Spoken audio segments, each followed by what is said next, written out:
नमस्कार, मी साटम. ही माझी मैत्रीण आहे. तिचं नाव माऊ आहे. माऊ, तुला एकच प्रश्न विचारणार आहे, त्याचं एकच उत्तर द्यायचं आणि त्याचं रिझन सांगायचं का ते. मी उद्या इलेक्शनला उभं राहिलो तर मला तू वोट देणार की नाही? यंदाची निवडणूक आहे ना, वैचारिकदृष्ट्या खूप जास्त माझ्यासाठी तरी थकवणारी राहिलेली आहे. तरी सुद्धा मला दोन गोष्टी पाहायच्या आहेत. पहिलं तर 1997 पासून आत्तापर्यंत जो कोणी पक्ष सत्तेत आहे किंवा विरोधकात आहे त्यापैकी फक्त एका पक्षाने 100पेक्षा जास्त जागा मिळवण्याचा जो रेकॉर्ड आहे ना, तो बनवलेला आहे. तो आत्तापर्यंत तरी त्या पुढे कोणी गेलेला नाहीये. तो रेकॉर्ड आहे 103चा. यंदाच्या निवडणुकांमध्ये तसं कुठलंही चिन्ह दिसत नाहीये की कुठलाही पक्ष 100च्या पुढे जाईल. हा, एखादा पक्ष असेल जो 100च्या खूप जास्त जवळ जाईल इतकं मला वाटतं. त्याबद्दल तुम्हाला काय वाटतं ते कमेंट सेक्शनमध्ये कळवा. दुसरी इंटरेस्टिंग गोष्ट ती म्हणजे मूर्ख मतदार. कारण 97 पासून आतापर्यंत तरी जो हायएस्ट मतदानाचा आकडा राहिलेला आहे तो पर्सेंटेजच्या बाबतीत सांगायचं झालं तर 46% राहिलेला आहे.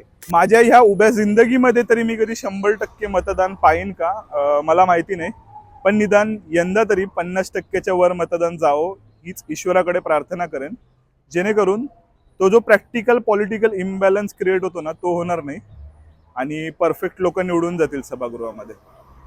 आणि ह्यामध्ये ना खूप जास्त अपक्ष उमेदवार सुद्धा रोल प्ले करतात.